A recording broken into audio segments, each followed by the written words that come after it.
Okay, we are in Yakov, Gemara Shabbat. So it's 23b. It says, Rav Huna have a ragil da have a chalif etane apitcha. So Rav Huna would regularly pass by the doorway to Rav Avin Nagra, of Rav Avin the carpenter. Chaza da have a ragil bishrage tuva. Rav Huna saw that Rav Avin was wont to kindle many lights, both on the Shabbat night and during Chanukah. Okay, what happens? So Amar Trei Gavre Rav Reve Nafki Mehacha. He said, 2 great men will come out from here. Because we said originally that somebody who lights careful about Chanukah lights and Shabbos lights will have 2 Torah scholars. So he's saying that Mistama is going to follow logic that these 2 mitzvot is the article says corresponding. So 2 mitzvot of kindling that Rav and Avin habitually performed. So he's going to have 2 great men. Very nice. So Navke Minayu Rav Idi Bar Avin, for Rav Chia Bar Avin. So you have 2 of the great rabbis. In fact, the 2 scholars that did come out, Rav Idi Bar Avin and Rav Chia Bar Avin, came out of the house of Rav Avin and his wife. So therefore, what the rabbi said came true. That's the point. Okay. Rav Chista Havi Ragil da Havi Chalif Titania Pitcha de Bein Nasa de Rav Shizvi. So another story. Rav Chista would regularly pass by the doorway of Rav Shizvi's father's house, and he's what's to say here, either on the Shabbat night or during Chanukah, but not on both times. Not at both times, fine. Okay, what happens? So Havi Chazed Havi Ragil Bishragi Tuva. Rav Chista saw Rav Shizvi's parents were wont to light many candles. Also, same thing. Okay, and Amar Gavar Rabba Nafka Mehacha, he said, a great man will come out from here, and Nafka Mineu, Rav Shizvi, and it's in fact Rav Shizvi came out from them. So, okay, and according to the opinion that Nasha refers to Rav Shizvi's father-in-law, the word Nafka Minei came out from us still justified, since the father-in-law regarded Rav Shizvi as his son. So not only would it apply, by the way, not only does it, according to this, not only does it apply to your children, but it applies to who your children are going to marry. So if I'm habitual, just imagine that. If I just light Shabbos candles, which it's interesting because today we all light Shabbos candles, right? I think it's safe to say that most Orthodox families light Shabbos candles. What's sad to me is that Conservative and Reform do not light them anymore. Yeah, they used to. They used to. I know in the conservative world, everybody used to light Shabbos candles. Hanukkah certainly. Yeah. I think everybody's still doing Hanukkah. But Shabbos candles lost their luster, if you don't, pardon the pun. But I know that there was a family, I won't, I'll leave their names out of it, but I know there was a family in my hometown that only lit it when the children were in the house. And once the children left, they no longer felt it, it was only for the kids they were lighting it, per se. And actually not per se, as that was the reason. Because I asked them, why don't you light Shabbos candles? The kids grew up. I even asked, so somebody didn't even light Hanukkah candles anymore. I said, what happened? The kids grew up. I said, that's ridiculous. In our young married days, going to Reform Temple, so it was the custom at that Reform congregation. It was services Friday night, like at 8 o'clock or 8:15, regardless of whatever time of year it was. Right. So in the winter, obviously, it's dark. And they would, the wife or the president, whoever they call a woman up, and she would light candles. Correct. And for the congregation, correct. Right. And so somebody commented at one time, maybe you shouldn't light, it's already dark, maybe you shouldn't. And they stopped doing it. They had the custodian just light them ahead of time. Really? so that the Jewish woman wouldn't have to light them. That is I tell you, that's very interesting because, you're going back many years. Yeah, sure. 1971. Yeah. So, but I'm assuming by all those comments that all those families certainly lit at home. That's one thing, but it's also you're finding out that the people were coming from traditional backgrounds. So that's, yeah. And even though they were part of the Reform synagogue, they still had some training in traditional Judaism. So they didn't want to see her actually go up there and strike. So that's interesting, because today I don't think anybody coming from the Reform world would have that sensitivity to say, maybe I'm wrong, but I don't think they would have that sensitivity to say we shouldn't be doing this, especially if the rabbi's doing it. and the young assistant rabbi they brought in to replace the outgoing rabbi who would retire within the next year or so. He would walk around. So after the services Friday night, he would walk around and pick cigarettes out of somebody's pocket and then light them up at their own egg. Wow. Yeah. That's what you call the that hachis. was, again, 1970s. That's what you call the hachis. Yeah. Okay. He wants to show it could be done. But like I said, I remember growing up, and when I was growing up, everybody lit candles. But it fell. I'm not sure why it fell, but it fell. Like I said, thank God, for the most part, people still like Hanukkah. But the question would be, are they like that family that I'm talking about that stopped when the kids grew up, or do they still light regardless? I don't know. That would be a sad statement. But either way, obviously what the Gemara was trying to do was to encourage you to light candles. So it wasn't, remember the rabbis made this rule to light candles.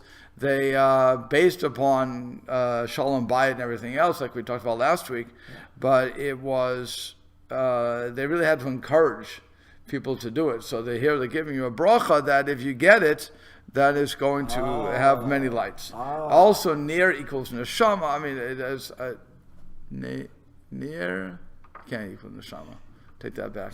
But near, it's a whole bunch of numerology that goes into this too. Even though this is nearly 2,000 years ago, you're saying it wasn't entirely universal yet then, or were people they would try.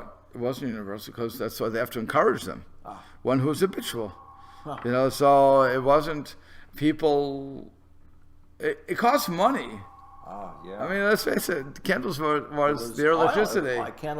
Did they have wax or paraffin candles back then? It was just they had oil. They had oil. They had paraffin. They certainly had wax, but they had oil. Oil costs money. Yeah. So they have lights there burning. I mean, you're taking away money from people. So they're saying, if you do this, you're going to have blank. You'll have so many different things. So, like I said, I'm guessing that some people were saying, "Leave me alone. I don't have the money for this." So on and so forth, and so they have to keep pushing it. And I mean, like I said, today in every single household, we have candles, even though we have electricity, which really is what we need. Right? You have electricity. So it's no longer issue of shalom bias. In days even earlier than this,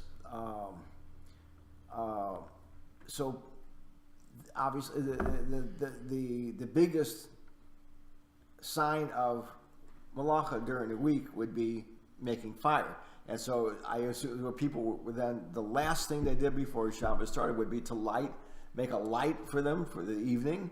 So in other words, there was already a light existing, I guess, that they would eat by. Yeah, well, they put it on. And so eventually they would light it for that. That's what I'm saying. It would be for that.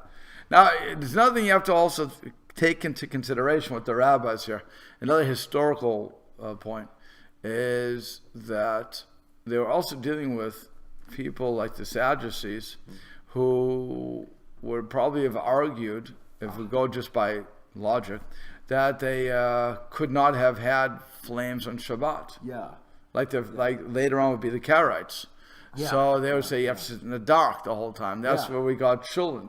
That's where we got all these things from, because it was showing opposition to those fringe groups of Judaism who tried to say you cannot do this, you cannot do this. So the rabbis would then institute, no, you are obligated to do this.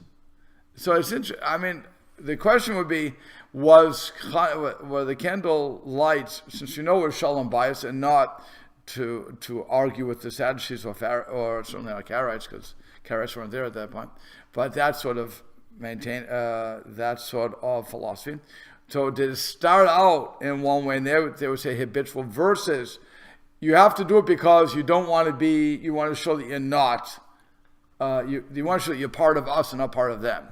What was it? So when did it become obligatory? Historically, though, you'd have to look at that. In other words, is this the beginning? What we're saying is if those who habituate? No, you make yourself, those who are scrupulous of this, but make themselves habitual. No, one who is habitual. One who, can you call yourself to be habituate? No, you can't do that. Okay. So one who is habitual in doing this, and I have the habit. So now I have the habit. It's not a halacha though. It's not a halacha that I have to do it. So if I didn't do it, I didn't do it. But it's, that's what I'm saying. The question is, when did it become obligatory that we have to do it? So that would be, I don't know that answer, but that would be an interesting question. So at this point, it still is. It seems to be a suggestion. It's still just encouraging it. Right. It seems to be a suggestion. Just by the language. Okay, because the haragil is not chayev. So it seems to be. So now one more story. Debitu de Rav Yosef hava ma'achra umadlak umadlakatla. So Rav Yosef's wife would put off kindling the Shabbat light till just before dark. Why?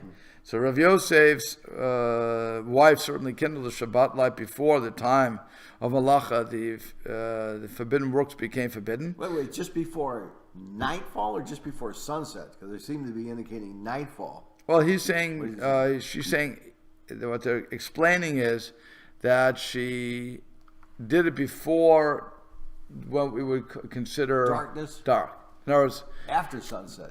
Well, the question is, when does Shabbos come in? Right, yeah. Okay? Does it come in at the beginning of sunset or at the end of sunset? Wait a minute, you're talking about the fireball. Yeah. The bottom. No. The sun. Three discussions. Well, because you got when the bottom of the fireball hits the horizon. No, that's just. Nobody that's counts. not sun. No, nobody so counts. You got when the top of the fireball just sinks under. Right. Versus dark. Okay. So I heard years ago that there's one community somewhere in the world, I don't know where it is, that still holds it's later after the whole Hasidic world. Huh? The whole Hasidic world. The whole Hasidic world. They're saying mincha when it's stars outside already. Yeah. It's crazy. But Rashi says that though in the Mishnah. Tefillas mincha. What's he say? What's it? Erev Hashecha is it? Hashecha until dark. Yeah, until dark. That's a chacham, not Rashi. It's a chacham. The chacham said that. So they. Also, Rashi says it means you're talking about nightfall. Yeah. So now you have to understand which part is that. Does it mean when again chashecha does chashecha happen when it's the sun is below the horizon or when it's dark? Yeah. That's the question. So you have, depending on which side of the fence I take on that, will determine when Shabbos begins. So we go the exact opposite. We go very stringent. Yeah, we want to be stringent on it. We're stringent. You don't know, right? We don't know. We're so stringent, it's not even funny. Yeah. We're 20 minutes before sunset. Okay, so we are. But at the latest, we're holding, it could be when the fireball just hits the correct. top. We're holding that. Yeah. But the Mechaber holds, if I remember correctly, the Mechaber holds the other way. Interesting. That he holds dark. At a certain point of darkness. Right. So now that's what she was doing. So she was lighting. So the article will explain by using everybody's different explanations here. The Rav Yosef's wife certainly kindled the Sabbath light before the time Malacha became forbidden, and she even added on to her Shabbat observance by kindling a little early to what we call Tosefet Shabbat, adding it to the Shabbat. Okay. Nevertheless, she waited until close to the end of the time for kindling, because she reasoned that only then would it be apparent that the kindling was performed in honor of Shabbat. Citing the early arrival of the pillar of fire as a proof, Rav Yosef informed his wife that even if she moved up the time for kindling, her additional Sabbath observance would be apparent. Okay, and people looking, and then they discuss when she actually did it. So, again, we have this concept that Rav Yosef's wife will put off the kindling. The husband doesn't like what she's doing, which is what's going on. So Amarai Amala Rav Yosef. Rav Yosef said to her, Tanya was taught in the Braita. The Torah states that God, did not remove the pillar of cloud by day and the pillar of fire by night from before the people. Malamed, it teaches Sha'amud Anan Mashlim La'amud Ha'esh. This teaches that the pillar of cloud overlapped the pillar of fire. V'amud Ha'esh Mashlim La'amud Anan. And the pillar of fire overlapped the pillar of cloud.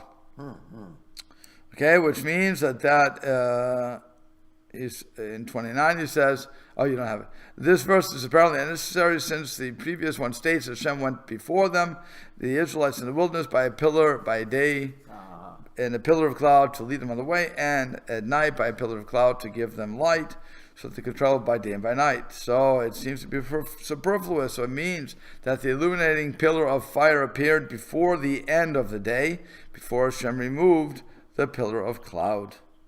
Okay, so now what happened? So he's the cloud and the fire overlapped, right? Overlapped, coming and going. Right. So he's saying. So similarly, Rav Yosef told his wife, "You should kindle the Sabbath lights while it's still day.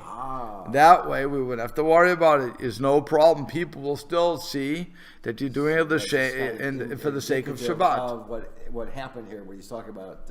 Say again. It's kind of indicative of the pillar of cloud. We're kind of imitating that. Correct. Correct. She said people still understand that it's for Shabbos. So what happens? Savra la'akduma. So Rav Yosef's words, with Yosef's words in mind, she thought to advance the kindling to a much earlier part of the day. Yeah. So if I can light it during the day, so what do I care? I'll do it earlier in the day. Amarlah, but a certain elder said to her, she has a lot of people yelling at her for what she's doing. Okay.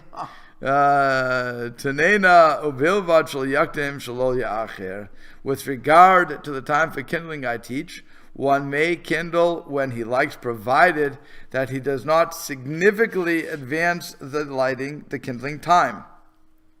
This is where you can't light before plug. Okay, that's where you get this from. Yeah. So he or she does not kindle much before the time one is obligated to begin the observance of Shabbat. And he said if one advances kindling excessively, it will not be apparent that the lighting was performed for the Shabbat. Yeah. Now imagine, and does not delay it until the last permitted moment. He said, and that is. Did I skip a page? No. Okay, right. You don't significantly advance it and don't delay it until the last moment. Fine. He said that is, he should not attempt to kindle the Sabbath lights at the last permitted moment, lest he inadvertently tarry and violate Shabbat law. The Mishnah Berurah writes that kindling at the last permitted moment diminishes the honor of the Shabbat, which is the very effect of excessively advancing light kindling. So either way, if I light them early or I light them late, it's not going to be good. I should light them within the appropriate time, so that people will recognize that in other words, who's the people? The family will recognize that I'm lighting it for the Shabbos. So imagine I'm going away on a trip, okay? And or I want to kill some. What I want to do is I want to go to the movies. So and it's going to be really close to Shabbos when I'm coming back. Okay, whatever the case is going to be. I'm going to visit somebody. Well, I don't know what it's going to be. So I light them. I light the candle. I get extra long candles. I put in more oil that will last 6 hours. Because the biggest thing is that the candles have to be lit when I come back and be there on the table so I can eat with joy, with light. Otherwise, what's the joy involved, right? You have to have Oneg Shabbos. You have to have a joy there. So what happens is I lit them at 3 hours before the sun came down. Well, that's no proof I did it for Shabbos. I may have lit it for whatever reasons. I mean, it might still be burning. It'll still be. It will be burning, but it's. I didn't. Nobody can know it's for Shabbos. Okay, so that is the issue that you deal with, which is why when you have all these lights going on and off with timers during the week, because you want. And by the way, if everybody who has the timers, they sometimes have a setting for random.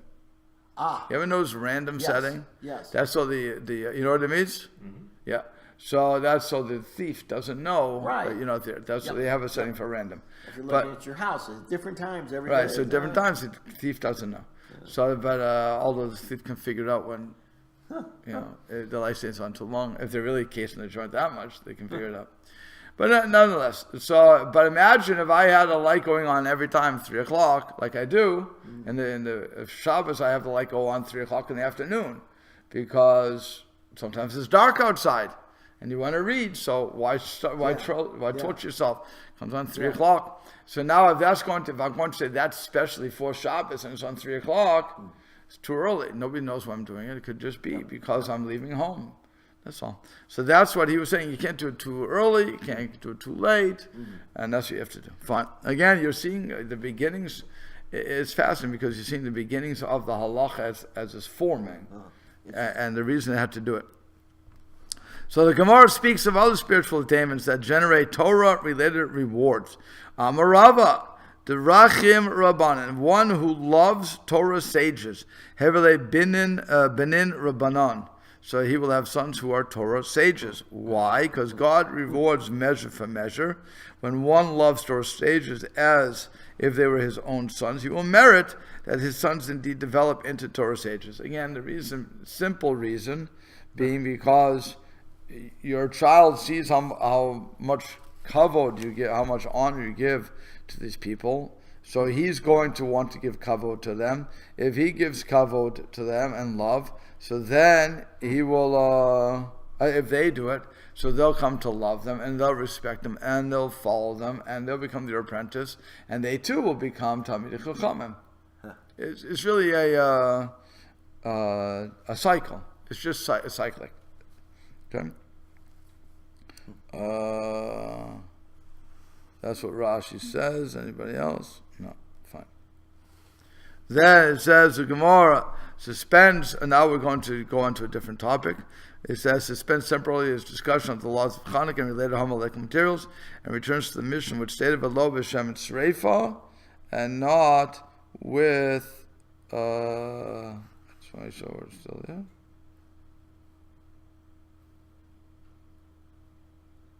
Wait.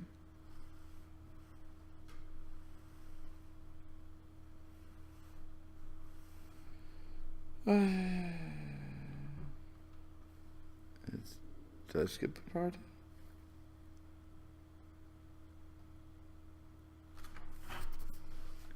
I don't think that's here. I'm pretty sure it's not.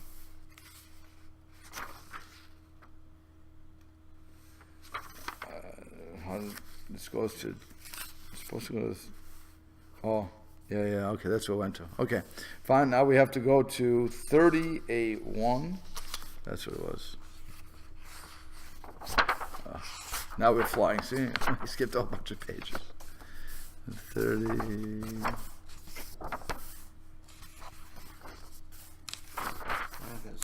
You're going to come back to 25B?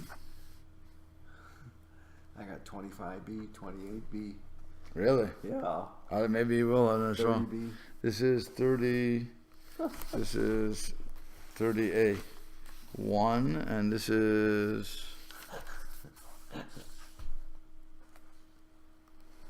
I just have to find it again. Shaul.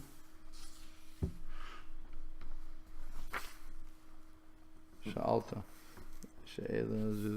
Oh, here it is. Yeah, it's 30. I'm not sure. I have. It says the following question: Shaul she'ela zu le'ela, Rav Tanchum de min Nevi. So the following question was put before Rav Tanchum of Nevi. You have that? 30. B or A? You said? That's 30A. After 28B. Huh. Oh. Nope. You have it? No. I got 25B, 28B, and then 30B.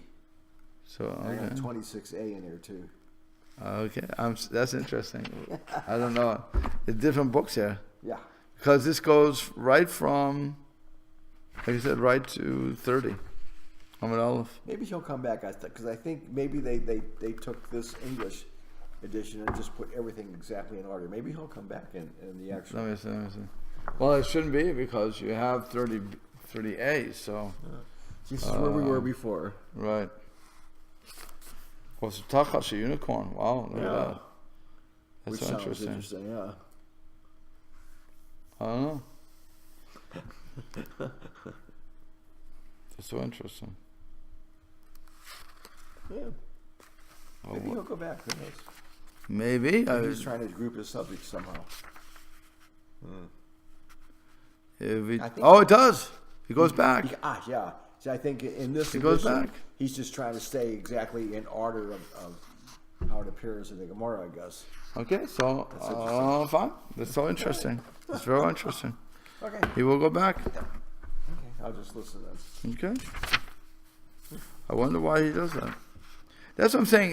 Whoever put these books together, it's interesting because sometimes he will go back and forth in the Gemara. So, okay, fine. So right now in 30, this is how the book is going now. So it says, so the following question was put before Rav Tanchum of Nevi, and this is, okay, fine. It was a question, Ma'ulich bot butsina denora mekame be'isha de Shabbata. It's permissible to extinguish a lit candle for the benefit of a seriously ill person on the Shabbat. Ooh. Okay? So, the query was apparently posed before a crowd who had gathered to hear a lecture from Rav Tanchum. As the Gemara proceeds to relate, Rav Tanchum used the question as a springboard to deliver a homiletical discourse on related item. And he says like this, Patach v'amar Rav Tanchum opened his discourse and rhetorically addressing himself to King Solomon said, Ant Shlomo, you O Shlomo, Ant Chachmatcha, where is your famed wisdom? Ant Suchla Tanuch, where is your understanding? Lo Daich Shedivrecha Sotran Divrei David Avicha. Not only do your teachings contradict the teachings of your father David, Ella Shedivrecha Sotran Zedzah, but your teachings contradict one another. Okay, he's having a fake conversation. Remember, it's a speech. So David Avicha Amar, your father David said in the book of Psalms that Lo Hametim Halu Ka, the dead cannot extol Hashem, which implies that the living are in a more favorable position than those who have already died. V'atam Rad, but you in opposition said in the book of Ecclesiastes, V'shabech ani ed hametim shekavar metu. I praise the dead who have already died more than the living who are still alive.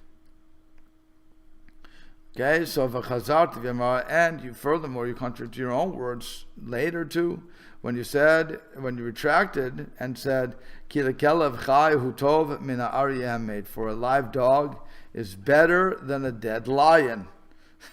So this verse implies that life, even if ignoble, is preferable to the death. Okay, so you have contradicted both of your words and your father. So Rav Tanchum begins to resolve the difficulties. Lo kasha, so it's a good rabbi here. He says, he's yelling at the verses, and he says, and I have a question, and I have an answer for you too. Okay, very nice. He thought about his speech. Lo kasha, in actuality, there's no question. Hi, the kamer David lo ametim luka. That which David said, the dead cannot extol God. Hachi Kamar, this is what he meant to say. The Olam Yasok Adam Torah mitzvah kodem shiamut, that to every possible extent, one should involve himself in the study of Torah and the practice of mitzvot before he dies. Shekevan Shemekos, once he dies, batam in the Torah and in the mitzvot. He is forever idle from the study of Torah and the practice of mitzvot. And from that point on, the Holy One derives no more honor from him. Okay, that's number one. Okay, and it must be late since my son is here. Yes. Okay, and we'll have to stop there. So we'll stop at the. He's cleaning up the contradictions.